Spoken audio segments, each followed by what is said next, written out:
Motherhood is a season of life that I have recently entered into.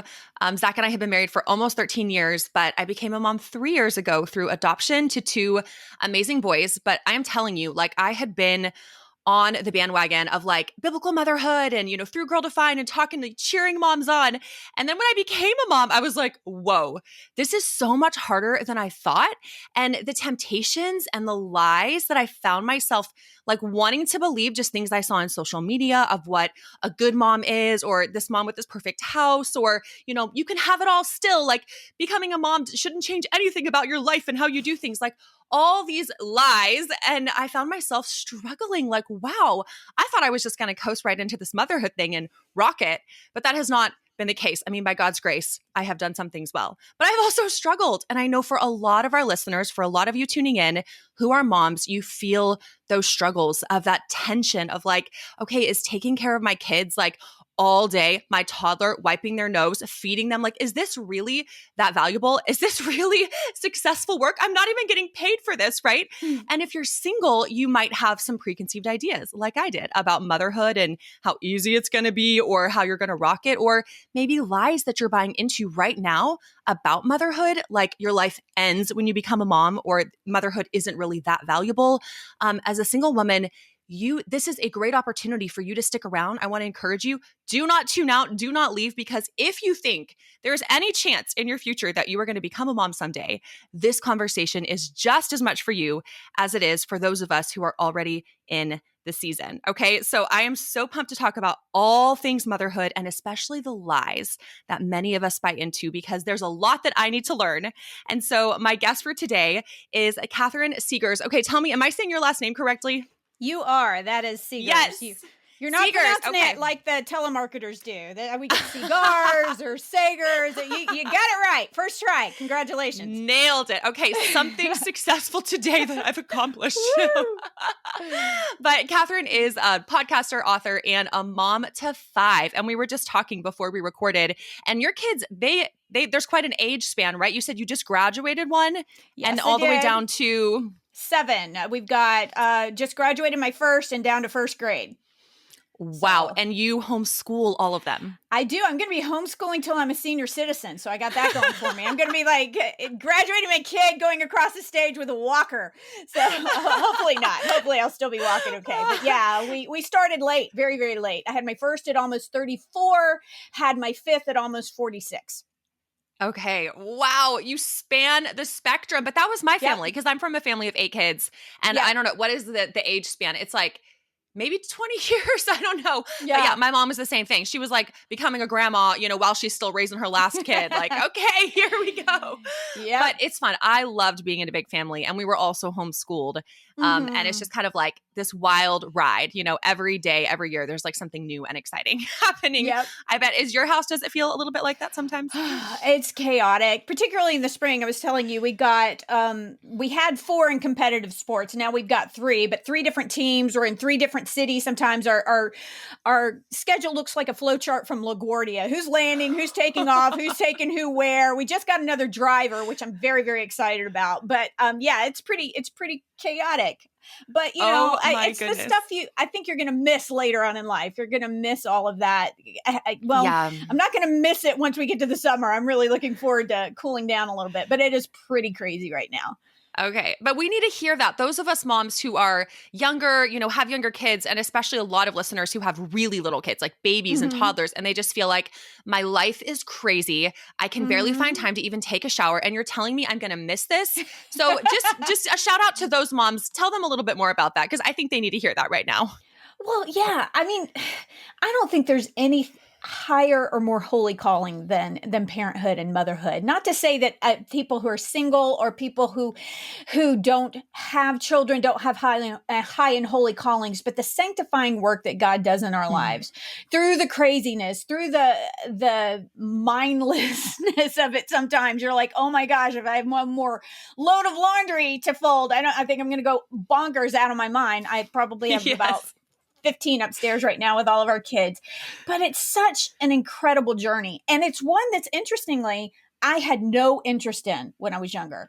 I was the Oh. woman in college who everybody said, "Oh, she's never having kids." I was so career oriented. I was raised in a very godly home. My mom is an incredible mom. I was raised in the church. I was a believer, but I didn't think that motherhood would be a fulfilling role for me as a woman. I was Hmm. very ambitious. I went on and got my master's in communication, emphasizing performing arts. I was an actor and a writer, and I thought that's what I want to do with my life. And I can do more important things, I thought, with all the stuff that I could fill my resume up with. And I thought that that was going to Hmm. be the value of my life. That's what I was really intent on. And so that's what I spent the first 10 years of our marriage doing, actually. Oh, Pursuing wow. education, pursuing career. It was a very conscious choice on my part. I was not interested in having kids.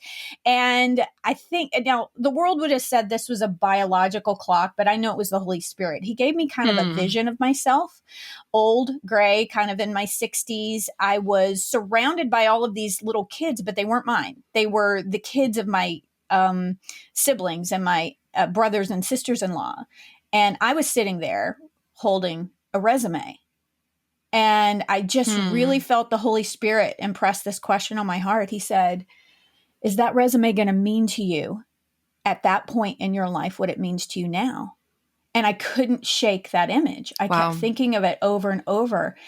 And I finally came to the Hmm. realization that no, I don't think it would. I was making choices early in my life that were going to have a really high cost later in my life that I really needed to think that through. And so I finally came to the journey of motherhood from that image and from a fear of regretting what I was thinking was more important at that point was the career, all the things I could add to the resume, the accolades, Yeah. what our culture tells us, what I like to distinguish as modern Hmm. secular feminism tells Yeah. us. It wasn't the original idea of some of the original feminists, but it is the first ones back in the suffrage movement and everything. But Hmm. I was like, wow, I came to that place. And so then we embarked on parenthood. We had my daughter literally 9 years and 364 days after we got married.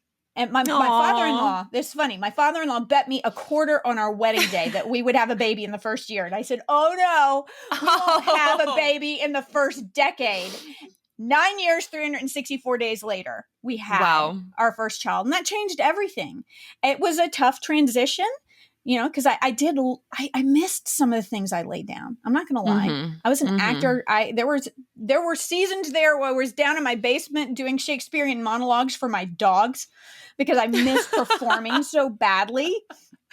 Oh. But, the limelight of my kitchen bulbs and some linoleum floors and Formica Hmm. countertops, it turned into such a sacred place for me. Hmm. And it's such a sanctifying place. And I found so much value in the role of being a mom. It's the greatest role I've ever played. I'm so grateful for all of the life that the Lord has filled my home with. And I'm so grateful that when I do reach that ripe old age and Hmm. I'm rocking the resume, it's so, I don't even Yeah. remember what was on it anymore. It's so meaningless compared to the Hmm. life of being a mom.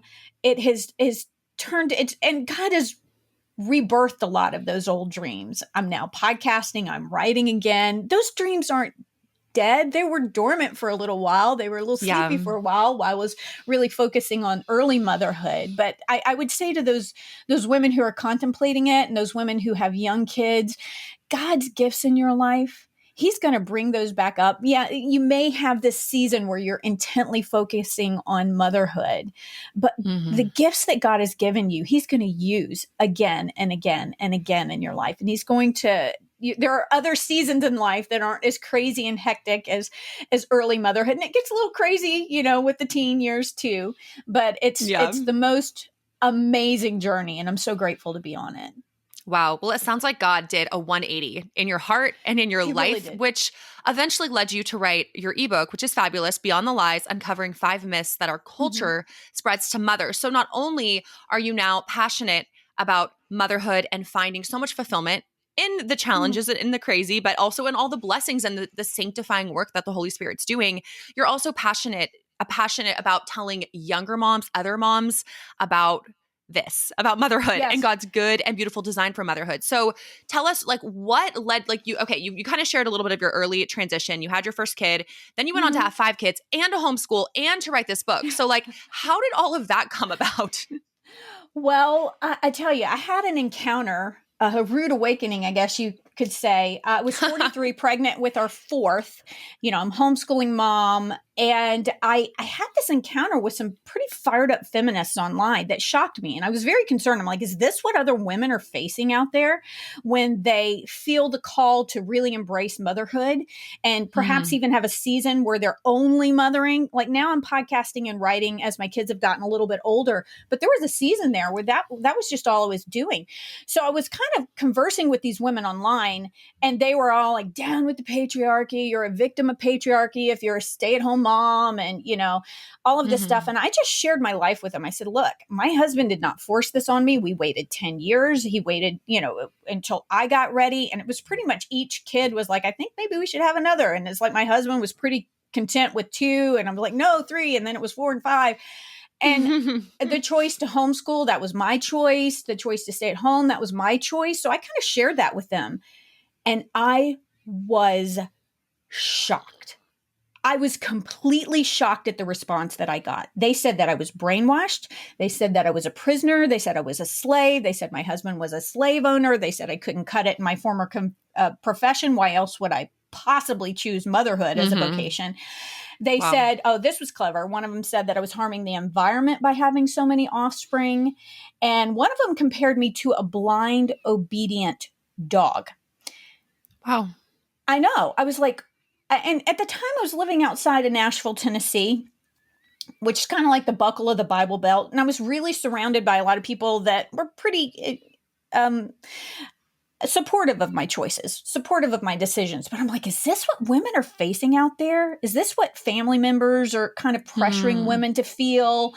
And I know, and obviously the culture kind of is bent that way, that the work that you do that is most important is the work that goes on your resume.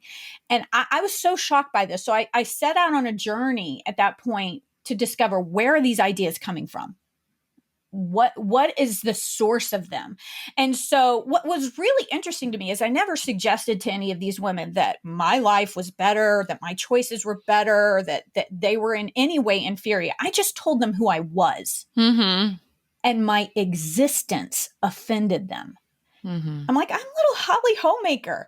So that was the impetus. So I started to Hmm. study the early feminists and the subsequent waves. And then as I did that, I started to see that these myths kept surfacing. And so that was the impetus for writing this book, which I hope to become a full length nonfiction work at some point in the future. Hmm. Wow, it is amazing how for some groups of women, the radical feminists, how just like you said, just your existence, just making those Yeah, choices feels so offensive because it's flying in the face of what they say is most valuable and most important to women, right? Like what you right. do outside of the home is always more important and more successful and more worthwhile than what you do inside the home, because if it's not linked to a paycheck, then Right. it can't really be that valuable. And I know I wrestle with that so often when I'm sitting there at the table with my son and we're doing math lessons and I'm about to scream because we are going in circles. And I'm like, why can't you get this concept? This is so straightforward. And I'm not even a math brain, but I'm like, I get Right. this. Like, how come you're not connect the struggle? And there's those moments in my heart of like, is this worth it? Like, do Yes. I really want to, not being a mom, but just like homeschooling and all day with the kids and I'm not, Yes. getting paid for this. And that subtle lie of like, oh, wow, think of how much more you could be doing. Look at how many hours you spend just teaching your kids math or whatever it is. Yeah. Imagine if you used your skills and talents for something more worthwhile. And I feel that tension in my own heart. So I know I'm not alone in this. And then, out in the world, it's not like you get a ton of support either, or even in a Mm-mm. lot of Christian circles, there's that pressure of like, you've got to be doing more, or you've got to have some kind of side hustle. In fact, I was just talking to a friend recently who is a full-time stay-at-home mom. She also homeschools, and she was wrestling with the fact that that's all she does. She has Mm-hmm. multiple children. And she was saying, I just feel like even a lot of, Christian women have all these other things going for them, like all these other ministries and side hustles and making this passive income. And she's like, I'm just with my kids all day, but I feel like that's all I can handle right now. I don't feel Mm-hmm. like I can add anything else to my plate. But she's like, there's this wrestle in my heart of like, I should be doing more. I should be doing Mm-hmm. more than motherhood because this isn't enough. Hmm. That is so true. I think we've all felt that. I've certainly felt that tension. And I did miss the things that I used to do. But the more I really committed myself to this really simple season, particularly in the early Mm. years, the more I saw the value in it. This is God's plan. It's his Mm. plan for humanity. It's his plan for many of us. 84% of women become moms at some point in their life. The overwhelming majority of Yeah. us enter into this season. It is intended by God to be sanctifying, holy work. And it's the most sanctifying work that I have season that Amen. I've ever entered into. It requires you to be selfless. It requires you to put the Yes. needs of others above yourself. It's a beautiful season. And of course our culture isn't going to value that, because the culture values me, and what I can accomplish and my Mm-hmm. accolades. And that's not what the kingdom is about. We need to have a kingdom focus about our lives. And I did not have that in my 20s and early 30s. I thank God that I have it now, though. And I know that this work is so valuable and Okay, so let's get into some sanctifying. of. Yep. Yeah. Go ahead. I th- I was just gonna say I thought you were done. I want to Mhm. get into some of the myths that you wrote about, Yes. because those are. I mean, I love that you don't shy away from talking about the hard stuff. I mean, you're already cracking the Yeah. can open on feminism and all that. I know for some people that's like, ooh, touchy issue, but we've got to talk about this, because if we, as Bible believing Christian women, aren't going to get into these issues, the very things that so many of us wrestle with, then Mhm. who's going to talk about it? Like, we need to be able to go to God's word for these truths. And so I love that you present 5 myths that are all pretty hard hitting. I don't know if we'll Mhm. have time to get to all 5, but this will be a great plug for anybody to grab your ebook. If we Yeah. don't get to all 5, they can dig in more. But just like, I'll let you lead it off on whichever Okay. one you want to lead off with first, but give us one of the biggest lies that you are seeing Mhm. Christian women buying into from the culture today about And motherhood. just so I remember that it is Mm-hmm. a free resource for subscribing at KatherineSeagars.com. So if anybody wants to Ooh. look into it, it's not, you don't have to pay for it. It's one of Oh, my wow. free resources that I offer. Okay, Let me that's start off awesome. with let me start off with the 5th one, because I think this one's really big in our culture. Motherhood can kill the woman that you were meant to be. That is so much of what our culture would say to us. And have you ever seen that movie Sweet Home Alabama? Mm-hmm. You remember that one? It's kind of like this old rom-com. It doesn't have biblical values or anything, but it comes on cable all the time. I happen to live in the great state of Alabama. I think one of the best examples of this idea was promulgated in that movie. You've got this character, Reese Witherspoon, who is this New York socialite, fashion icon, and she gets engaged to the mayor of the son of New York, Patrick Dempsey's character. Turns out, though, she actually got married fresh out of high school, and her divorce wasn't final. So she has to go back to Alabama to get her divorce. And what you find out is that she actually got pregnant in high school. That's why they got married. And I know a lot of women who ended up entering the season of motherhood. I've ministered to a lot of women, small groups in my home, that entered the season of motherhood prematurely, before they wanted to, Mm-hmm. in high school, in college. My sister-in-law was one of them. She wasn't a Christian yet. She got pregnant in college, and she was pressured by a lot of people to end that pregnancy. Mm-hmm. And she didn't. And she came to know the Lord, and she married my brother-in-law. And I'm so glad that my niece is here. But one thing that he says to her in this movie, her husband that she's still married to, I think his name is Jake, he looks at her and he says this. He says, I thought that baby, oh, by the way, she had a miscarriage. That's and then ended up just leaving to get divorced. And he said, I thought that baby would be an adventure. It took me a while to realize it would have been your only adventure. I guess Mother Nature knew best. Hmm. what a sucker punch to the gut to any Wow. woman. Any woman, I know you've had several miscarriages. I've had a Yeah. miscarriage. To call it a blessing of nature, but the idea that somehow motherhood is going to be the last adventure that you have in Yeah. life, that is so not true. I never imagined having a podcast and being a writer and writing books and being able to interview incredible people and being interviewed by Hmm. incredible people. It's not the last adventure you're going to have in life.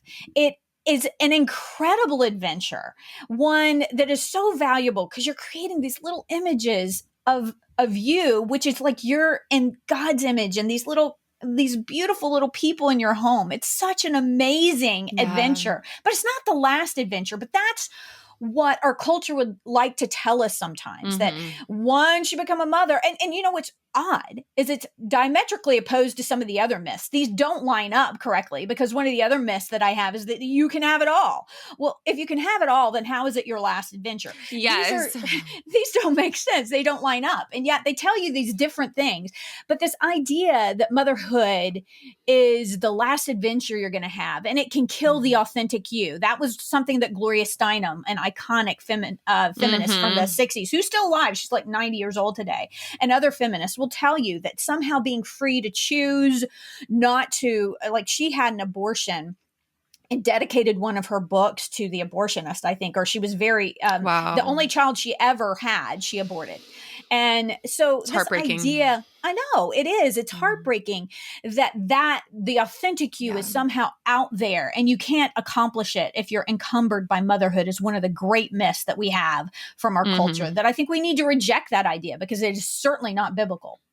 Not at all. And I have seen the opposite. Once we adopted our boys, after having been married, we Mhm. were married for, it was just about 10 years. So, like you, but with a very different story, 10 years of marriage with no kids, not by choice. Yep. We wanted kids. We were praying for kids that whole time, and God just had different plans. And, we adopted our boys. And I remember the challenges. I mean, just even with adoption, and they're a little bit older, they were 6 and 10 when we adopted them, couldn't speak any English. They're from Ukraine. So, I mean, we had all sorts of different challenges. And our entrance into parenthood was quite unique in that sense, Yep. but so beautiful and awesome. And I remember like a year into it just thinking, I feel like I am a much more dynamic person now, Mhm. having experienced motherhood, and the ways that motherhood has challenged me, has grown me, has pushed me in ways that I wasn't pushed before, has sanctified me, has exposed sin in my heart that Mhm. even in marriage I wasn't seeing so clearly until I had these kiddos. And so I think it is the opposite, that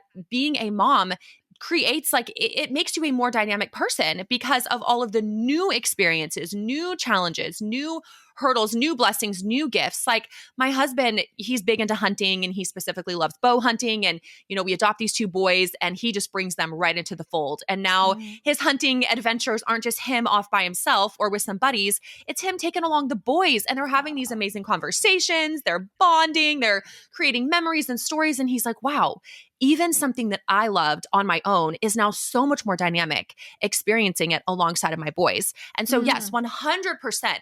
I don't think it kills the woman that we were meant to be. I No. think it magnifies, in a biblical sense, of like, it brings out the good, the bad, and the ugly, but in a way that shapes us and grows us and makes us more dynamic women. I totally agree. I couldn't agree more. And one of the other ones I wanted to really highlight, because you had an Instagram post about this recently that I thought was so spiritually mature and astute. But the fourth myth that I identify is that motherhood doesn't fulfill women. And on one Hmm. level, I would agree with this, but not for the reasons they would say.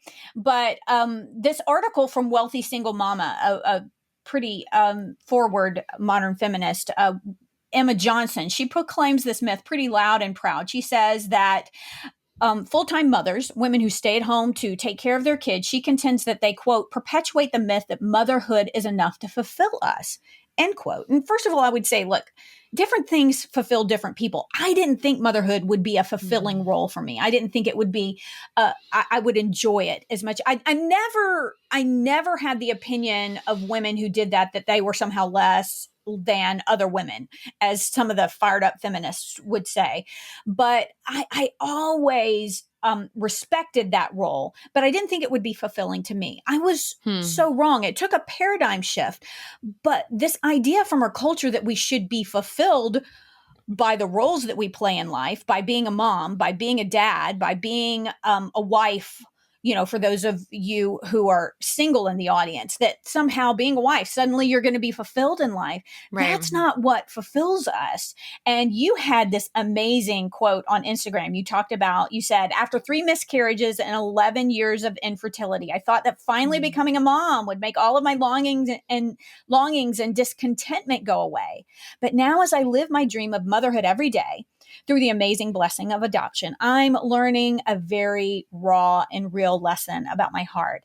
I am prone to discontentment and disappointment just as much now as I was before kids, which Hmm. reveals the true happiness, that true happiness, fulfillment, and contentment aren't exclusively found on the other side of answered prayers. And then you concluded by saying, I'm continuing to learn that true contentment isn't contingent on getting exactly what I want, but on Hmm. making the choice to be grateful to God for what I've already been given.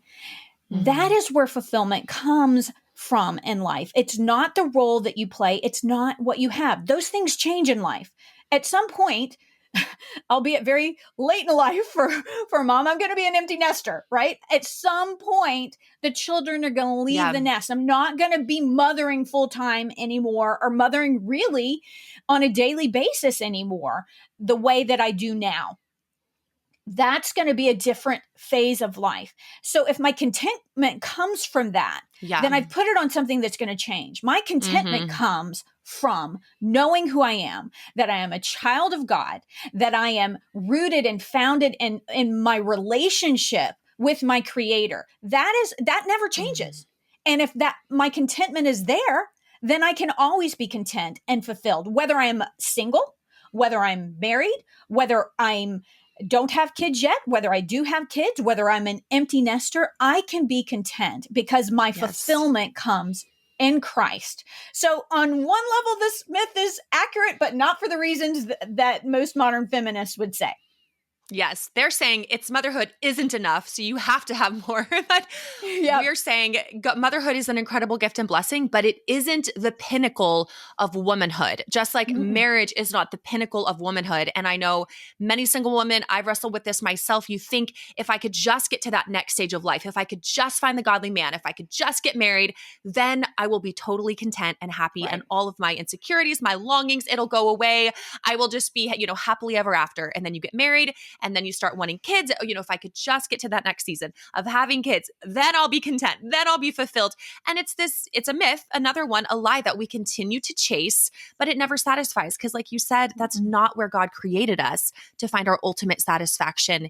It's in Him and Him alone, which brings so much freedom and so much hope to us as women. Anyone listening in any season of life, you can find complete contentment and peace and satisfaction and purpose in your current season of life through your relationship with Christ and what He has set before you for this season. I mean, I Mm-hmm. had to learn that lesson over and over again through 10 years of infertility, longing to become a mom, longing, just to get pregnant, to have a healthy pregnancy, and it wasn't happening, miscarriage after miscarriage.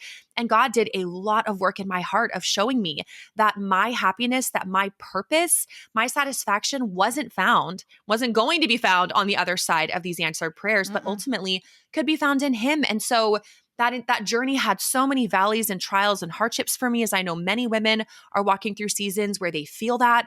But just an exhortation to all of you listening, you can find that satisfaction in Christ right now. He did that for me through my relationship with Him, even in the midst of intense longing and what feels like unanswered prayers.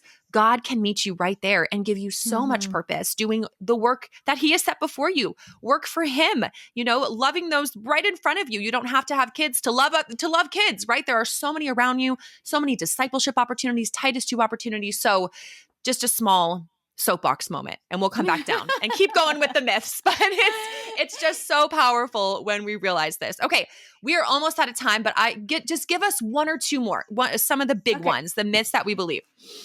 Well, one that we just mentioned, the third myth that I highlight is that you can have it all.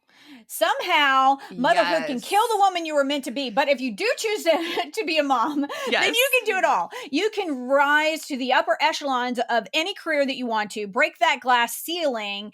And that's not going Mhm. to in any way impede your relationships with your family, that you can spend 60 hours plus out there in the real world doing what's really important, the more important work in life.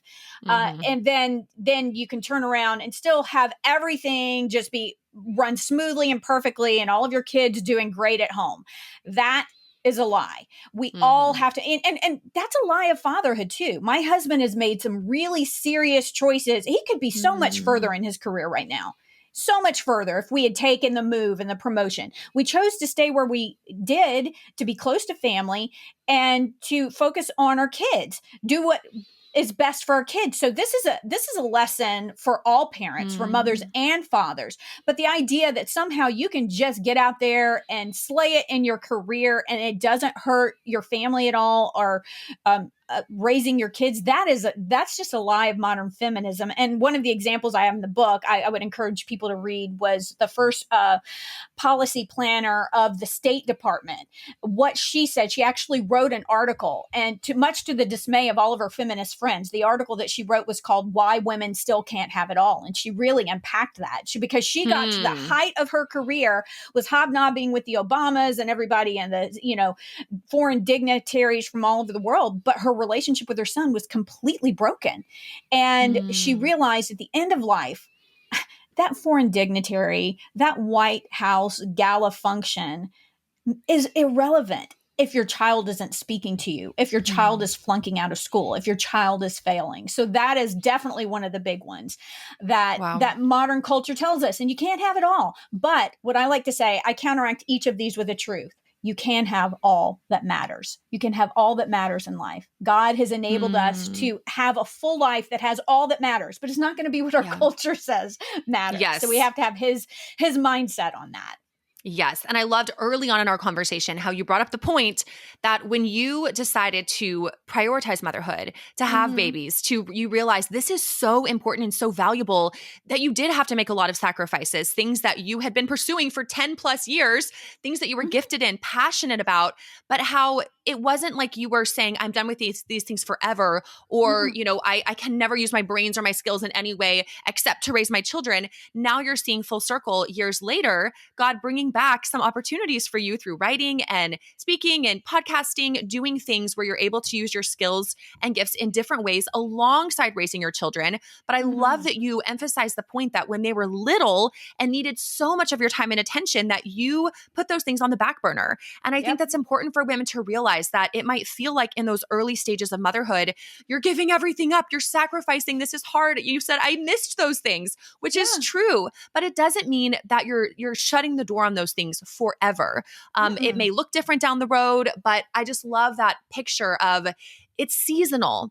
And what you're feeling right now, what you're experiencing right now is what you need to prioritize in motherhood. If it's like all hands on deck, 100% in, I have no margin except to focus on raising my children, awesome. Go for it. But just know, like you said, seasons change. Your kids get older. One day you'll be an empty nester. Then Mm-hmm. what? You'll have more time than ever. So I just love that perspective of like keeping the big picture in mind. And yes, there will be sacrifices, but sometimes God brings things back around. And I think it's important to remember that. Okay. I want to get to the last two because these are so good. I just can't leave Okay. everyone hanging. Your last two they're so good. Okay. So just quickly take us through the last two myths. Okay, so myth number 2, stay-at-home moms and part-time working moms abandon women in the fight for equality. I think this was Hmm. really at the root of all of the animosity. I like to call them my Libster sisters, that group of women who kind of attacked me. I think because they saw me as a traitor. They saw me as someone who Hmm. abandoned them. They were on the front lines fighting out there for equality, as if equality means that I have to do everything that a man does, that somehow makes me equal. And so this is where they felt like I had abandoned them. And I have some examples in the ebook that really bring this myth home. But suffice to say that this is what a lot of, not all modern secular feminists, but a lot of them feel that there are women out there. There was an article written by a woman named Sarah Leigh Marquand.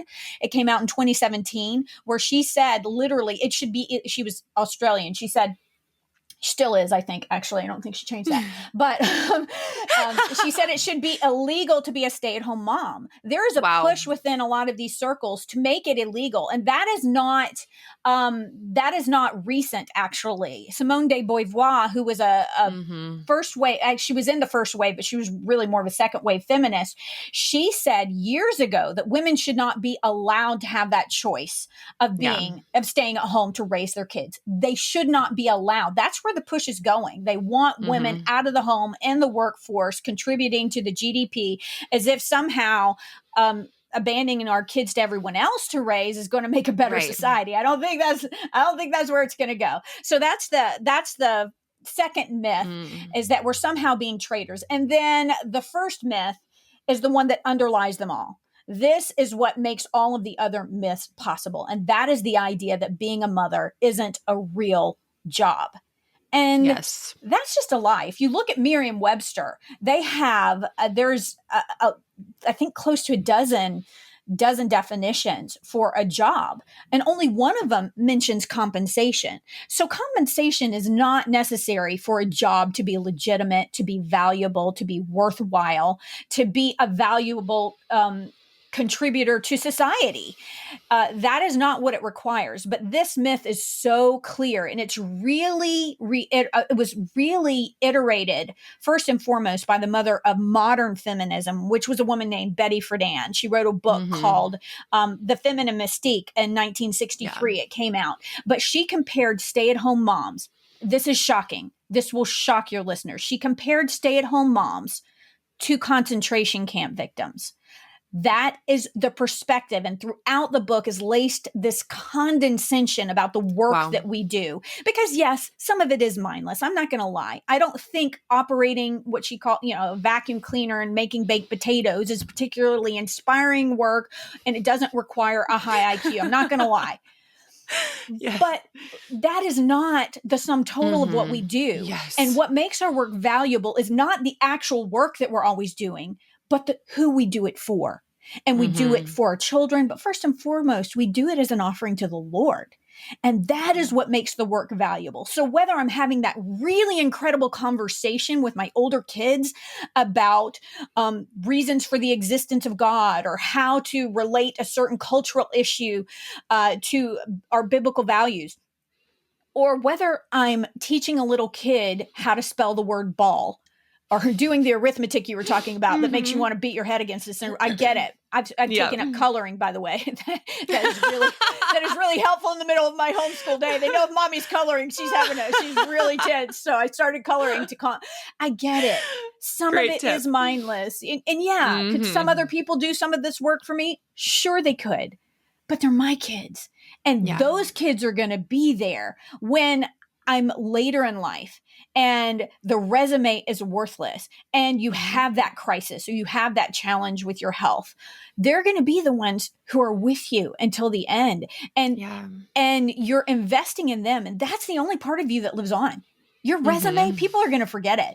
What matters is the relationships that you had with the little people that you were charged with. They live on, whether they have your physical DNA or just your spiritual DNA. My sister's adopted as well. Either way, that's the work that lives on. And that is the most valuable work. And if you stay single all of your life, the work that lives on is the eternal work that you invest in other people. And that lives on after you're gone. Wow, Katherine, thank you so much for bringing us these myths, bringing us these truths. Just my heart feels so refreshed, especially as you were wrapping up, just sharing that bigger picture, that eternal perspective. Because as moms, we do get so stuck in the here and now and the moment by moment work, which sometimes feels like one day can feel like 10 days because it feels so long with the making the food and the vacuuming and the never ending laundry piles and this homeschooling and all the things. And it just feels like, wow, this is going to be a really long life. But then you blink and I look at my mom. I'm like, wow, she is completely done raising her kids. Like she had 8 kids. They're all adults now. Like she is in a totally different season of life, and life goes by fast. And what matters is, like you said, what we do for Christ and investing in people, in his kingdom, because in the end, that's all that's going to last. And I remember my mom specifically saying that many times. And she would say that to us as siblings. Like she would encouraging sibling relationships. She would always say, you might have some friends for a lifetime, but your siblings you will for sure have for a lifetime. Right. Like friends come and go, but siblings will be there forever. So invest in your sibling relationships, prioritize those, value those. And I saw my parents model that same thing in their relationship with us as kids. They knew these relationships are going to be ones that we have for a lifetime. So these are the relationships we're going to prioritize, pour into, and value the most. And, here I am now 37, still have a wonderful relationship with my parents. In fact, we moved into the same neighborhood as them. They live a couple streets over, and it's been such a blessing. I love it so much. So just thank you for bringing us this perspective. To those of us who are new moms, younger moms, we needed to hear this. I so appreciate the work that you're doing. Thank you. It is high and holy work. It truly is. Scripture tells us that there's certain works that we do in this life that are just going to burn up.